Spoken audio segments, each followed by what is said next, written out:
Saya datang ke Jakarta, sampai di Jakarta melihat kali. Di sebelah kanan saya Pak Usman Sabta, lebih ganteng yang asli. Selama ini melihat di TV saja. Jumpa pula dengan Cak Imin, selama ini kita lihat balehonya saja.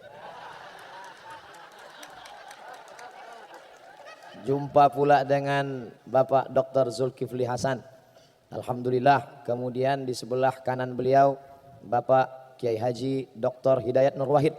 Adapun nama-namanya yang tidak saya sebut, mohon maaf. Yang besar tak dihimbau gelar, yang kecil tak disebut nama, encik-encik, puan-puan, tuan-tuan. Jemputan majelis, hadirin hadirat, muslimin muslimat. Ada saudaraku yang satu akidah, tapi mungkin kau bukan saudaraku satu akidah, tapi dipersaudarakan dalam negara kesatuan Republik Indonesia. Kita semua insya Allah dimuliakan Allah Tuhan yang Maha Kuasa. Amin. Ya Rabbal Alamin. Saya melihat selama ini seolah-olah anggota MPR, anggota DPR, para politikus, politisi, itu sepertinya mereka cakar-cakar, berkelahi. Tapi ternyata begitu bertemu langsung tadi, Masya Allah, tidak lagi terlihat berasal dari partai yang mana, dari golongan yang mana, semuanya seperti bersaudara. Karena kita dipersatukan oleh merah putih. Di sebelah kanan saya tadi ada Dr. Hidayat Nur Wahid. Di sebelah kiri ada saudara saya Bapak Masinton Pasaribu. Padahal jauh sekali bedanya. Yang satu dari Sumatera Utara, Batak, yang satu dari Jawa, Pulau Jawa. Mereka bisa tersenyum bersama, berfoto bersama. Padahal banyak sekali orang yang dari Pulau Jawa dengan Batak tidak bisa disatukan. Karena mereka merasa saya tidak bisa berteman dengan dia, Pak Ustadz. Kalau saya berteman dengan dia jatuh derajat saya. Masa dari emas langsung jadi tulang. Tapi hari ini semuanya terbantahkan. Kemudian pula ketika sampai tadi kebetulan bersama saya didampingi oleh Bapak John Erizal. Beliau DPR RI dari Riau.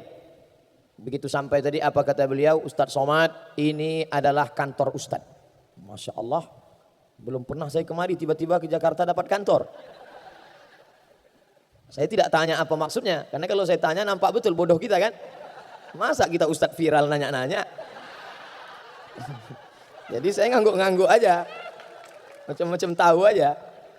Rupanya makna, tadi diulang lagi oleh Pak Dr. Zulkifli Hasan, makna kantor kita itu Majelis Permusyawaratan Rakyat, ini milik rakyat Indonesia. Itu ternyata maknanya.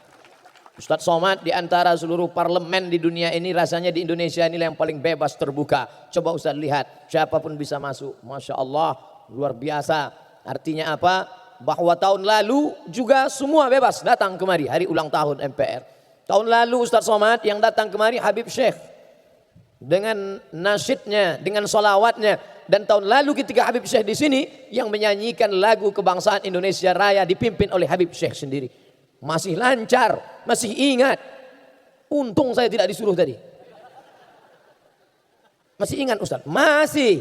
Makanya ketika beberapa bulan yang lalu saya difitnah anti kebinekaan, anti NKRI. Alhamdulillah saya tidak memviralkan. Sehari setelah itu viral ketika saya menyanyikan lagu Indonesia Raya, menggerek bendera, memasangkan bendera di dinding sekolah tertinggal di kampung pedalaman di Provinsi Riau. Maka orang-orang yang memfitnah ini sesungguhnya mereka tidak punya paket 2 giga. Tonton itu banyak-banyak YouTube. Bagaimana kami menyanyikan lagu Indonesia Raya sampai ke pedalaman. Bagaimana hebatnya negeri ini. Bagaimana orang yang di dalam sana tidak dapat melihat internet. Tapi kita sampaikan ini negeri kita. Ini bendera sudah lapuk harus diganti. Kalian harus menyanyikan lagu kebangsaan.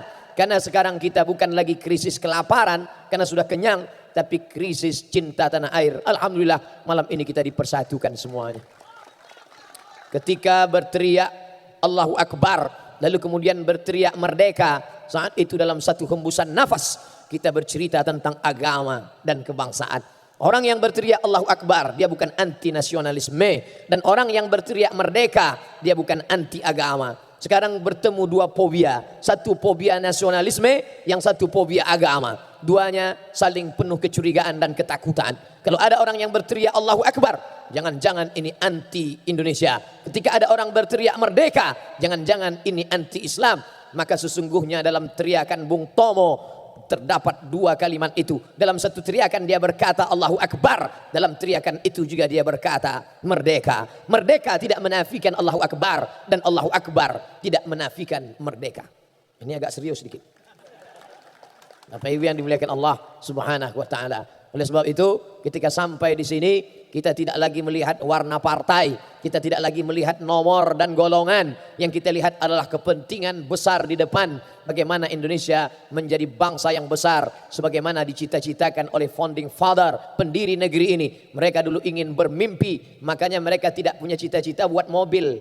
Mereka tidak cita-cita buat sepeda motor, mereka langsung buat pesawat. Kenapa begitu? Karena saya merasakan sendiri bagaimana sulitnya berceramah dari pulau ke pulau, dari kampung ke kampung. Kalau untuk mengikuti jadwal haruslah kita penerbangan reguler, harus transit di Jakarta. Maka pendiri negeri ini dulu tahu, ini negeri kepulauan Indonesia. Nesia pulau, India, Hindu, Indonesia, pulau-pulau yang berada di bawah India, pulau-pulau yang berada di bawah India. Ini hanya bisa disatukan oleh pesawat terbang. Maka pesawat terbang pun dibentuk, dicetak, dihasilkan oleh negeri ini. Tapi malang tak dapat ditolak, untung tak dapat diraih. Cita-cita kita tinggi, ternyata di balik kampung dusun sana ada anak bangsa yang tak dapat menghidupkan mesin cuci. Pesawat yang kita buat, tapi ada orang yang tak dapat menghidupkan mesin cuci ketika menjadi pembantu di negeri orang. Ustaz tahu dari mana? Mereka kirim WA ke saya. Ustaz Somad, apa hukumnya sholat di dalam WC? Kamu mau ngejek saya ya? Mau ngetes saya ya? Tidak Ustaz, ini serius. Kenapa? Saya tinggal di negeri nun jauh di sana hanya ingin mencari sesuap nasi. Dan ketika tiba waktu sholat, maka saya harus membentang sajadah di dalam WC. Karena supervisor saya kejam. Tidak boleh ada waktu yang terbuang. Time is money. Waktu adalah uang. Meleleh air mata membalas WA mereka. Tapi air mata tak dapat menghapus kesedihan mereka. Ketika saya ke Hong Kong, saya tahu semuanya, tahu bahwa saya memang tak masuk ke dalam. Begitu sampai di airport langsung dipulangkan lagi. Saya masih sakit hati. Tapi lebih menyakitkan lagi ketika kita menceritakan kesusahan kita, orang ketawa. Begitu sampai saya masuk lagi ke dalam, tiba-tiba ada salah seorang pahlawan devisa kita duduk di samping saya. Apa kata dia? Ustaz Somad ya? Iya. Loh katanya ceramah jadwal di sini, saya nggak bisa masuk. Alhamdulillah. Kenapa? Saya bisa foto. Dia ceritakan dalam perjalanan itu bagaimana suka dukanya mencari nafkah. Tolonglah Ustadz, negeri kita gemah ripah loh jenawi, untayan zamrud katulistiwa, tongkat dan batu jadi tanaman. Loh kok persis seperti bunyi ceramah saya? Saya selalu nonton YouTube Ustadz. Saya mulai khawatir, jangan-jangan dia belum nikah. Rupanya suami saya menunggu di rumah Ustadz, menjaga anak-anak. Saya harus mencari nafkah di tempat yang jauh. Apa maknanya? Negeri kita yang besar dengan segenap potensi alam sumber daya manusianya, maka memerlukan ke depan. Kalau kita berkelahi, tercabik-cabik, terombang-ambing, dipukul ombak, diempas gelombang, apa yang dapat kita lakukan di masa akan datang? Oleh sebab itu merupakan kehormatan yang luar biasa. Saya diundang di hadapan para pimpinan MPR, para anggota legislatif, di hadapan masyarakat, di hadapan saudara seakidah, sebangsa setanah air. Maka ini kebahagiaan yang luar biasa. Tidak disetting, tidak dibuat-buat, tidak direncanakan. Setiap datang tuduhan bertubi-tubi, 2 hari setelah itu pasti Allah Ta'ala menggantinya dengan ganti yang luar biasa. Dulu saya dituduh anti NKRI, sehari setelah itu langsung diundang oleh Mabes TNI. Viral. Saya dituduh tidak termasuk dalam 200 ustadz yang direkomendasi. Sehari setelah itu langsung diundang oleh Hakim Agung. Padahal saya tidak pernah minta undang, diam-diam saya SMS WA, tidak ada. Begitu juga dengan ini. Terjadi penolakan tausiah saya di suatu tempat, tidak boleh disebut namanya, menjaga kode etik jurnalistik. Lalu kemudian saya diundang hari ini. Dan saya memang menunggu momen foto-foto dengan pimpinan MPR ini. Cuman saya nggak minta. Saya nggak minta apa foto Pak, enggak. Tentu kita jaga image kan. Makanya begitu tadi mereka mengatakan foto Pak Ustadz, dalam hati saya, inilah yang kita tunggu-tunggu. Masya Allah, luar biasa. Aku tak pernah mencari engkau, engkau tak pernah mencari aku. Allah yang mempertemukan kita. Oleh sebab itu maka kebahagiaan yang luar biasa malam ini. Di mana-mana saya tausiah 60 menit sesuai yang tertulis di botol 600 ml. Sengaja tulisannya dilepas biar saya tidak melihat. Dan disediakan 2 gelas. Masya Allah. Dan ada bisik-bisik tadi, TV One memang beda. Malam ini kita direkam dan akan disiarkan. Siaran tunda, Ustadz harus bicara 75 menit. Lama juga ini dalam hati saya. Sengaja saya sampaikan dari awal supaya nanti kalau Bapak Ibu melihat kenapa Ustadz ini tidak berhenti. Maklum karena belum habis 75 menit. Bapak Ibu yang dimuliakan Allah Subhanahu wa taala. Andai di antara Bapak Ibu ada yang lelah, capek, letih tidak mendengar ceramah ini, menunduk saja. Itu tanda setuju. Karena dalam hadis dikatakan as-sukutu alamatur ridha, diam tanda setuju. Jadi kalau diam, nunduk, walaupun nanti terdengar saya ceramah berapi-api, saya tahu Bapak berair-air di sana. Tidak apa-apa, karena kamera tetap hidup menyala. Direkam, yang pakai HP mereka viralkan. Yang di YouTube nanti mereka akan like and share. Yang TV tentu akan ditonton dalam acara Damai Indonesiaku. Dan saya memang biasa ceramah tidak ada orang. Kemarin acara rekaman untuk Ramadan, saya dengan kamera aja berdua. Pasang. Jamaah yang dimuliakan Allah. Di depan masjid, acara maraton, banyak yang lari-lari itu bingung. Ini Ustadz udah mulai error ini kata dia. Jadi ini perlu saya sampaikan supaya karena ada juga orang kalau saya ceramah dia memaksakan diri untuk mendengar sambil pura-pura mengangguk. Enggak apa-apa, yang mau tidur tidurlah tak apa-apa. Artinya apa? Bahwa kita sedang berada di kantor kita, di rumah kita. Bapak Ibu jangan heran, kenapa Ustadz bicaranya tidak formal-formal betul? Ini kan orang-orang terhormat, dipilih-pilih rakyat. Orang yang duduk di hadapan ini Bapak Ibu, perjuangannya luar biasa. Berapa baleho mereka? Berapa itu? Di Riau itu ada seorang bapak-bapak namanya Pak Suhaimi, kerjanya mencabut paku setiap pagi. Pagi-pagi dia bawa itu pencabut paku, mencabut paku yang ada di pokok-pokok kayu bekas foto-foto yang memanjat ke pokok kayu. Kalau dekat-dekat musim pilkada dan pileg. Itu kerja dia mencabut. Artinya apa? Mereka berjuang luar biasa. Yang paling sulit sekarang ini adalah mengumpulkan orang banyak. Itu yang paling susah sekarang. Gimana cara mengumpulkan orang banyak? Kadang sudah diundang artis dangdut, enggak juga ramai. Macam-macam artis yang diundang. Ada artis yang tinggi 170 dipakai baju 100 cm. Ditarik ke atas terbuka ke bawah, diturunkan bawah terbuka di atas. Ada pakaiannya sopan, bajunya panjang, roknya panjang, resleting belum dipasang. Macam-macam. Ustadz kok tahu? Ngeliat juga dikit. Itu. Nah, jadi yang paling susah itu ngumpulkan orang banyak. Payah ngumpulkan orang banyak itu sekarang. Macam-macam. Kadang sembako sudah dikumpulkan enggak juga datang. Kain sarung. Ustadz kok tahu? Saya berapa kali dapat kain sarung. Tidak saya pakai sholat. Kenapa? Tertulis di ujung. Coblos nomor. Bapak Ibu yang dimuliakan Allah. Tapi Masya Allah ini bisa datang. Kenapa bisa ramai orang? Karena dia merasa ini rumah dia. Dan saya pun tidak merasa ceramah formal-formal. Betul, kalau ceramah formal lihatlah bagaimana Zainuddin Kiai Haji Zainuddin MZ ceramah. Tidak begini. Semuanya diatur. Tangan harus begini. Wajah. Dari mulai salam. Assalamualaikum warahmatullahi wabarakatuh. Begitu. Kalau saya tadi tidak. Macam ngobrol aja. Santai aja. Macam udah kenal lama aja. Dalam hati bapak-bapak ini so akrab aja Ustaz. Bapak Ibu yang dimuliakan Allah. Artinya apa? Karena mereka memang tidak menunjukkan kehebatan mereka. Padahal ini orang-orang luar biasa. Doktor. Doktor itu apa artinya? PhD. Doktor filosofi. S1, S2, S3. Luar biasa. Saya sampai sekarang masih S2. LCMA. LC itu titel S1 dari Al-Azhar Kairo. MA itu S2 dari Maroko. Kenapa Ustaz ceritakan? Banyak orang menganggap saya nggak sekolah. Maka perlu saya ceritakan. Sombong Ustaz? Tidak, saya tidak sombong. Hanya saja ada orang-orang yang perlu kita ceritakan tentang diri kita. Aku tahu, aku ceritakan tentang diriku. Kawan tidak merubah menjadi lebih sayang dan musuh tidak akan berubah menjadi cinta. Aku tahu ketika aku ceritakan diriku bukan untuk merubah kawan lebih sayang, bukan untuk merubah musuh menjadi cinta. Aku hanya ingin menceritakan bahwa inilah aku. Laisal fata may yaqulu kana abi. Orang yang jantan, gentleman, tidak berkata bapakku, moyangku, tapi yang berkata ha anadha, inilah aku. Sombong Ustaz? Tidak.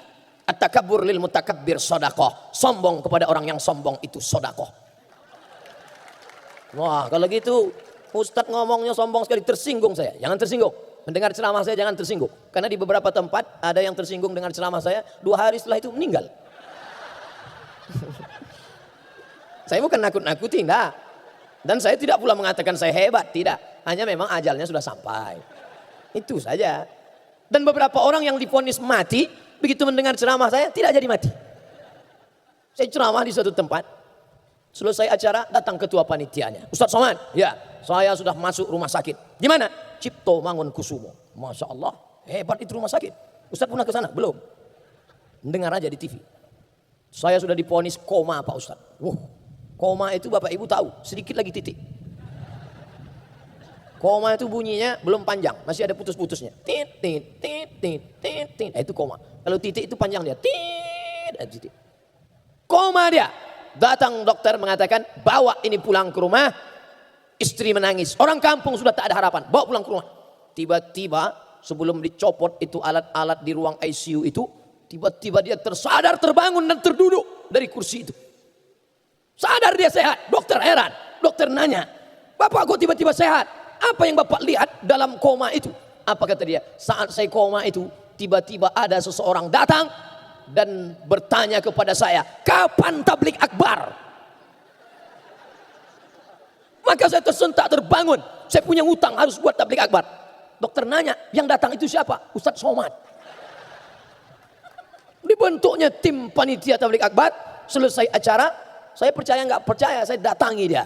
Apa betul Bapak mengalami begini-begini? Betul Pak Ustaz. Jadi yang datang waktu koma itu memang betul-betul saya. Memang Ustaz. Bukan yang lain. Bukan yang lain. Lama saya berpikir. Padahal saya nggak ada mendatangi dia. Kenapa saya bisa datang saat dia koma? Lalu saya tanya dia perlahan-lahan. Bapak sebelum tidur dengar ceramah siapa? Ceramah Ustaz. Oh. Pagi kalau mau berangkat tempat kerjaan dengar ceramah saya. Ceramah Ustaz. Sampai di tempat kerja kalau ada waktu luang dengar ceramah saya. Ceramah Ustaz. Baru saya paham. Rupanya saat kita koma mau sakratul maut, apa yang selalu kita dengar, apa yang selalu kita lihat, apa yang selalu kita pikirkan, itulah yang akan datang ketika kita sedang koma. Makanya hati-hati yang selalu nonton sinetron Korea. Kira-kira siapa yang datang waktu koma itu? Hati-hati yang hobi Bollywood. Kalau yang senang artis yang selalu solawat yang cantik itu nggak apa-apa. Karena masih solawat isinya. Kalau ada bapak yang senang itu nanti waktu koma nyanyi dia.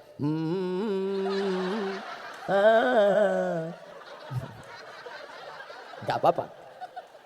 Berhati-hati kalau nyimpan-nyimpan simpanan selingkuhan. Hati-hati. So pandai-pandai menyimpan bangkai. Akhirnya tercium juga. Kapan? Waktu koma itu. Mantan. Saya bukan nakut-nakuti. Enggak. Cuman sekedar ngasih tahu aja. Bapak Ibu yang dimuliakan Allah. Oleh sebab itu, pikirkanlah tentang Allah, pikirkanlah tentang umat, pikirkanlah tentang bangsa. Betapa indahnya saat kita koma, apa yang keluar dari mulut kita? Bangsa Indonesia, bangsa Indonesia. Itu kalau direkam viral itu. Anggota MPR berada di ruang ICU membisikkan bangsaku, bangsaku. Oh luar biasa itu. Tapi bayangkan kalau ada di antara bapak dan ibu sedang terbujur kaku. Yang keluar dari mulutnya apa? Kiong racun kucing garong. Cinta satu malam. Kabikaci kabigam coach kotahi. What can I do for you? No woman no cry. Yang nyanyi nggak paham, yang dengar nggak paham. Dua-duanya sama-sama ngangguk. Entah apa yang diangguk kan? Artinya apa? Apa yang kita sering pikirkan? Apa yang kita sering perjuangkan? Itulah yang akan menyertai kita sampai akhir hayat kita. Mudah-mudahan kita selalu memikirkan yang baik-baik saja insya Allah. Tadi saya mulai karena saya bicara di kantor MPR, maka saya mesti mencari apa itu tugas MPR. Menjaga, menetapkan Undang-Undang Dasar 1945. Itu nomor 1. Oh ini dia. Yang kedua, melantik presiden dan wakil presiden. Dalam hati saya, kalau mau saya kemarin di sini berarti dilantik.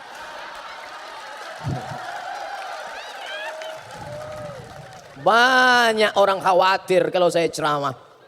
Kalau saya pergi ceramah, dihadang, gak boleh datang. Untuk apa? Menghadang saya itu untuk apa? Saya tidak mau. Untuk apa?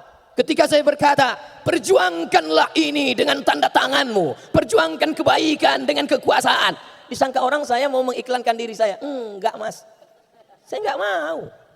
Saya hanya ingin menjelaskan kepada umat bahwa kalau kau ingin berbuat sesuai dengan apa yang kau bisa. Kalau engkau bisa sebagai guru TK, ya kau didik anak-anak di sana. Jangan sepelekan guru TK. Kenapa Ustaz tahu guru TK itu hebat? Saya diundang ke TK dan tidak ada satu anak TK mau mendengar. Berikut ini kami panggil Al-Mukarram Haji Abdul Somad LCMA. Ustadz yang sedang kondang saat ini, kata gurunya. Anak-anak itu tidak ada satupun yang mendengar.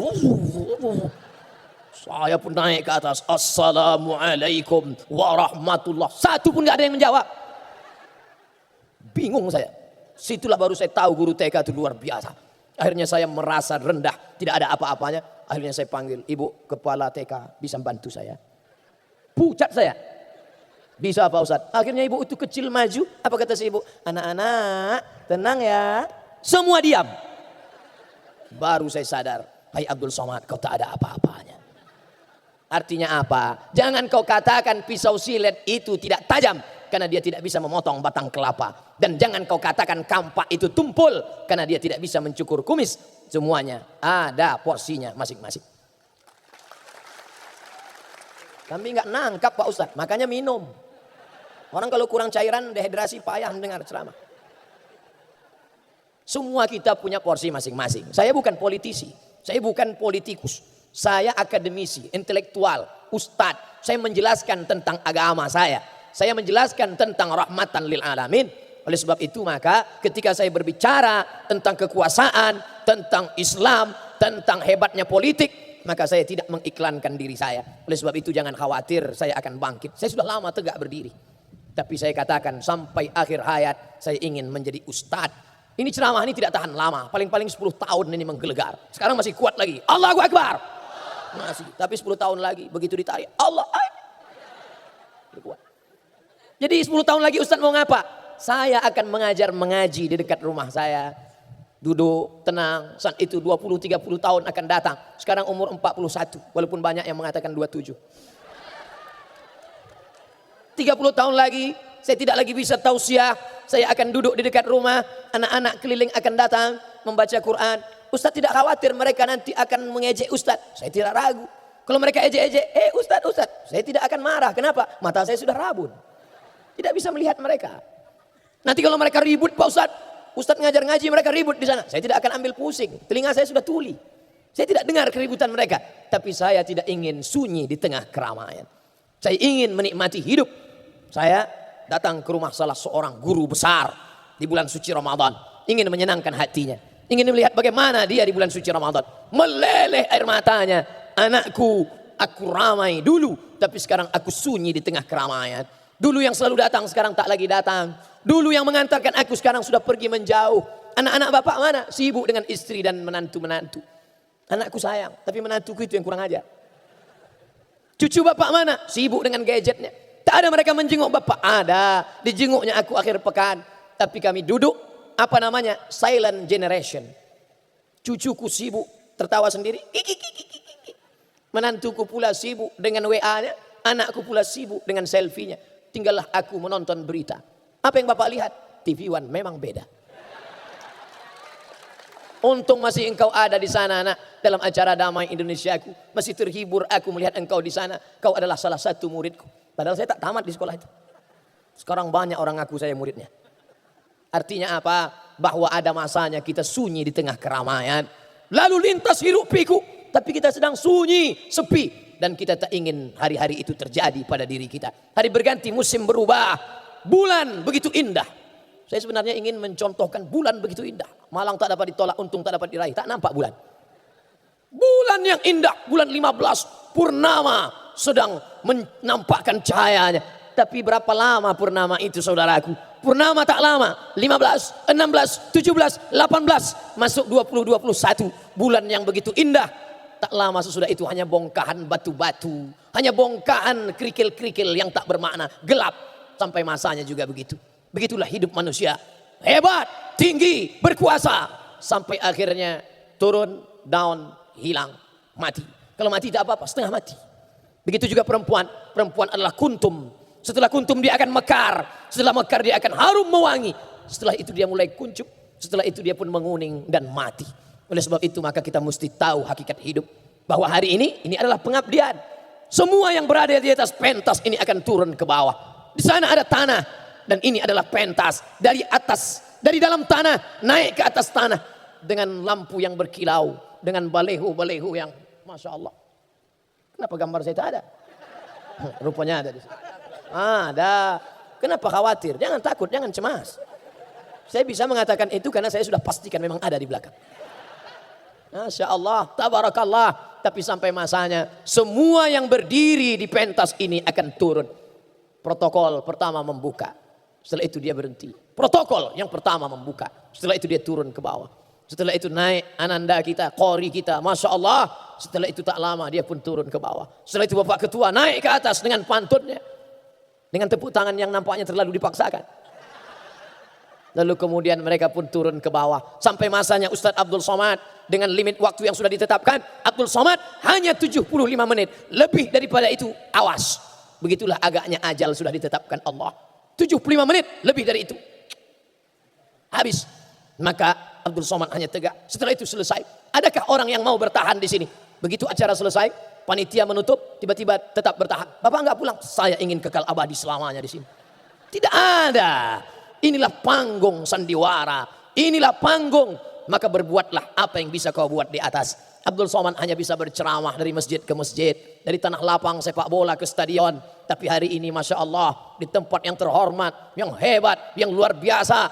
Maka kesempatan untuk menyampaikan kebaikan-kebaikan. Rahmatan lil alamin. Naik dari dalam tanah. Naik ke atas tanah. Semua yang hadir di sini. Mau Jawa. Mau Sunda. Mau Batak. Mau Melayu. Mau Minangkabau. Mau Makassar. Mau Banjar. Semuanya berasal dari Adam. Kalau ada yang merasa tidak dari Adam, tolong angkat tangan. Dari Adam alaihissalam sampai Adam Smith. Semuanya berasal dari Adam. Dan Adam dari tanah. Dari tanah kembali menjadi tanah. Dari debu akan menjadi debu. Ambil debu, letakkan ke tapak tangan, hembus. Itulah engkau. Makanya kalau ada kawanmu yang sombong, atasanmu yang angkuh, ambil debu, hembuskan ke wajahnya. Itulah engkau. Kalau dia marah Pak Ustadz, saya tak tanggung jawab. Kau siapa? Kau tidak ada apa-apanya. Kau hanya tanah. Hari ini kau dimuliakan. Yang mulia, yang terhormat, Al-Mukarram Haji Abdul Somad LCMA. Masya Allah. Kenapa Ustaz Masya Allah? Saya sendiri bilang. Kalau tak saya muji saya, siapa lagi?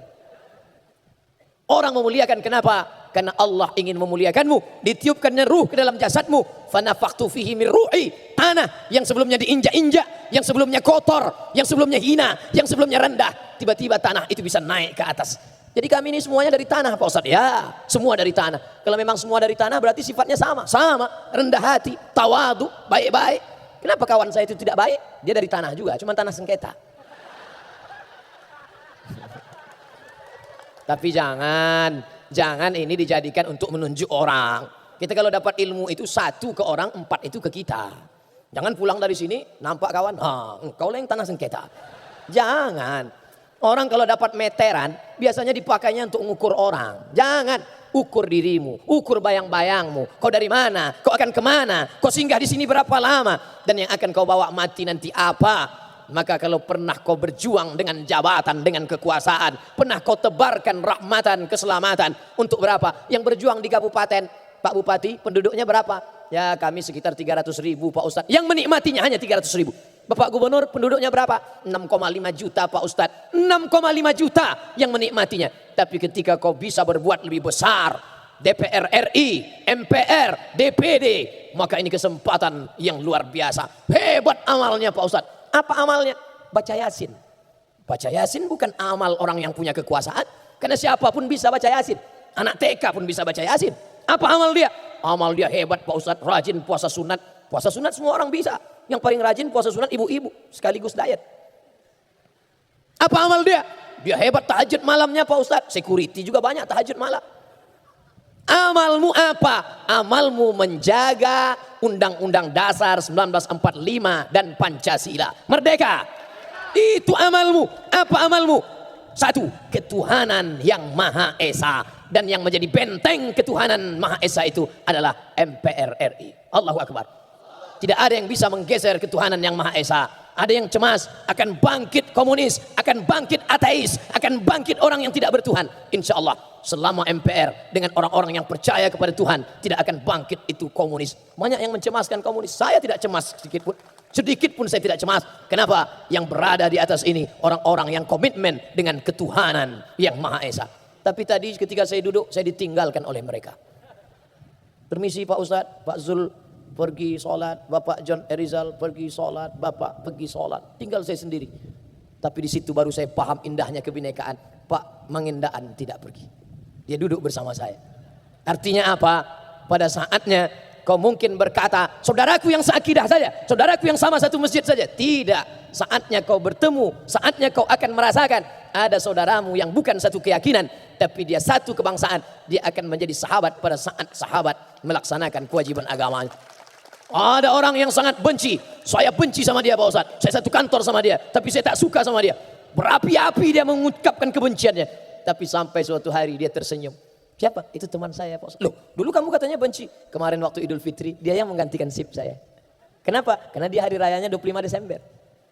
Beda, perbedaan membuat kita beraneka ragam. Siapa yang mengajarkan ini? Nabi Muhammad sallallahu alaihi wasallam. Jangan bayangkan Nabi Muhammad itu tinggal di kota Madinah hanya bersama muslim saja. Tidak. Di sana ada Yahudi Bani Nadir, ada Yahudi Bani Quraiza, ada Yahudi Bani Qainuqa, ada Yahudi Khaybar.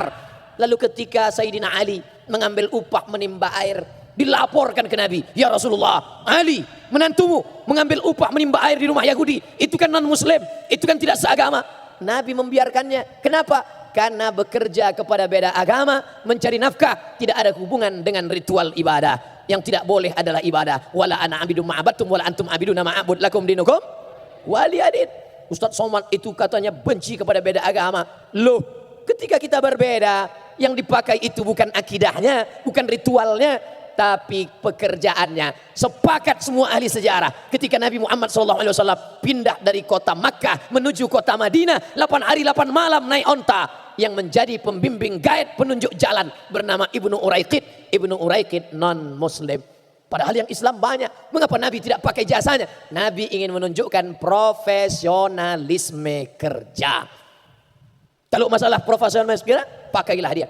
Ketika untuk memasang lampu, ketika untuk memakaikan ini TV kita, layar monitor kita, tentang suara, tentang sound system, tentang pentas, profesionalisme kerja. Tapi ketika sudah terkait dalam masalah ibadah, masalah ritual, maka saya tidak bisa masuk ke sana. Bukan berarti saya tidak sayang, bukan saya tidak bersaudara. Ini mesti kita fahami dengan baik. Nabi Muhammad SAW, Allah tidak mengatakan rahmatan lil muslimin, tidak. Rahmatan lil mu'minin, bukan. Tapi dia katakan rahmatan lil alamin.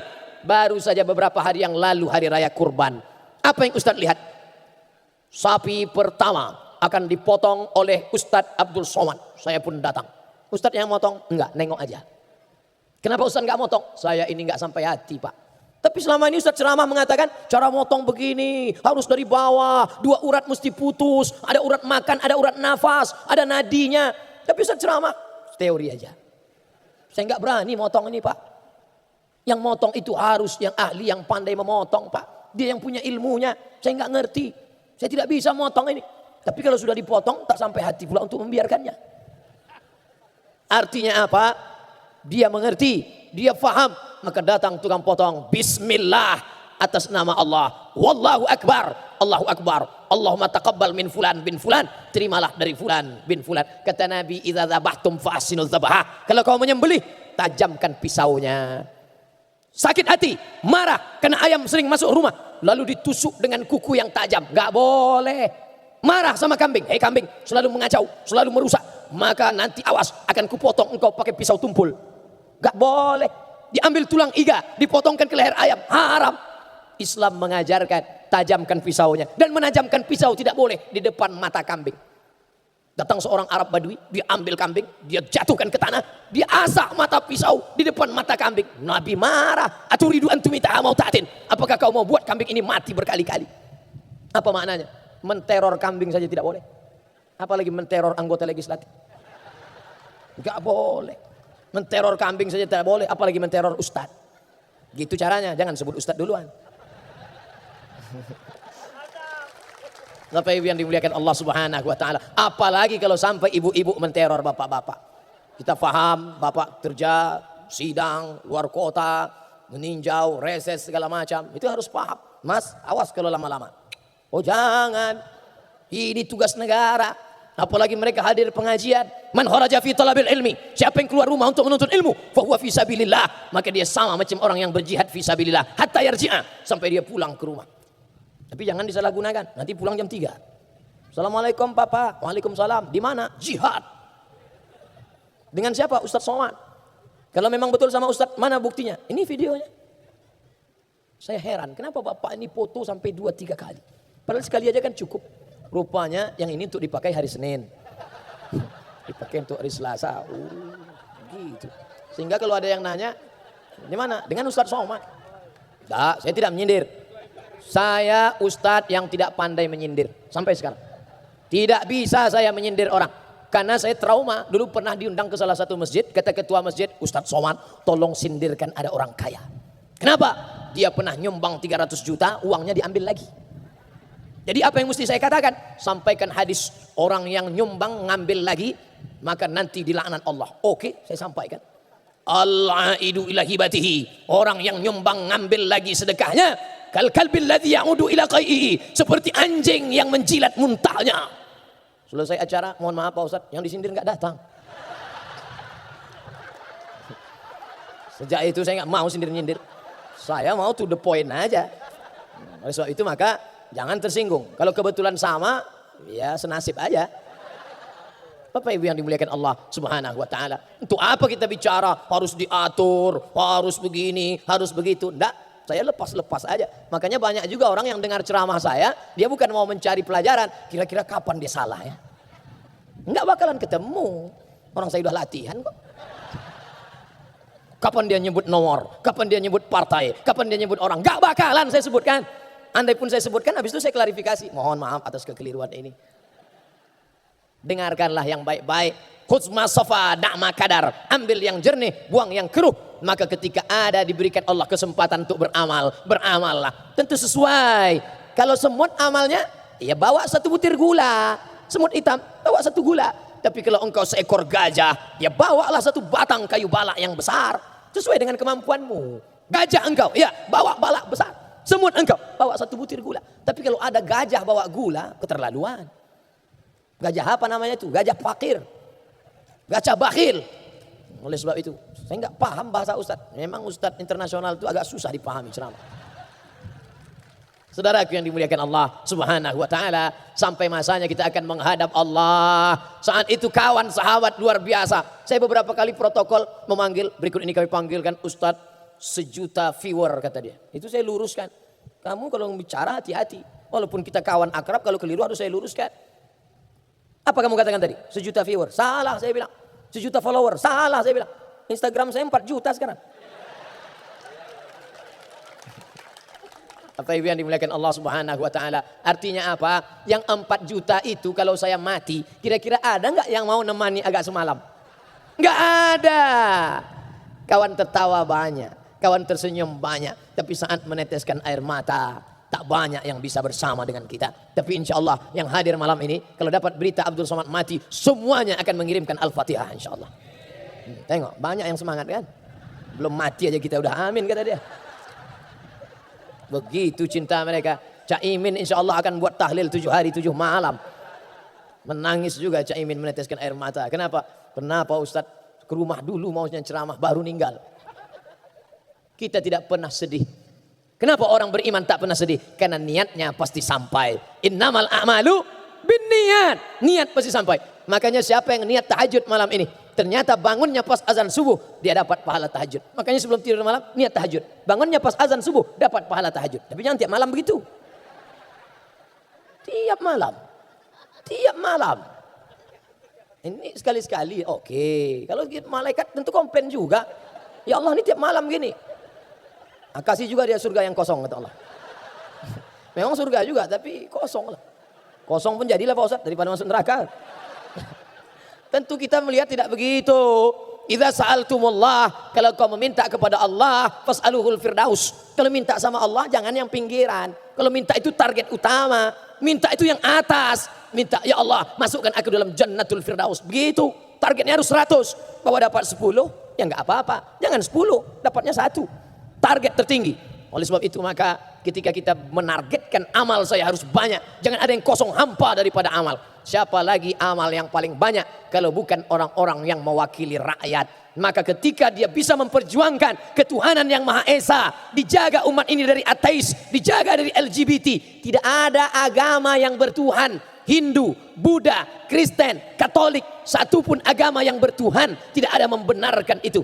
Tapi ketika itu bisa dipertahankan, diperjuangkan, selamat anak bangsa, maka ini perjuangan yang luar biasa. 73 tahun kita merdeka, masih tetap bertahan ketuhanan yang Maha Esa. Apakah masih bertahan besok lusa? Tidak ada kepastian. Semuanya tergantung hari ini apa yang kita lakukan. Masya Allah, tabarakallah, umat Islam ramai. Hari besar non muslim di tempat yang lain ramai. Artinya apa? Orang masih bertuhan, orang masih percaya kepada Allah, orang masih memegang sila pertama, ketuhanan yang Maha Esa. Siapa yang menjadi bentengnya? Siapa yang menjadi pemerakarsanya? Siapa yang menjadi security-nya? Siapa yang menjadi benteng pertahanannya? Kita berdoa MPR, orang-orang yang mengemban ini tetap istiqomah sampai akhir hayat insya Allah.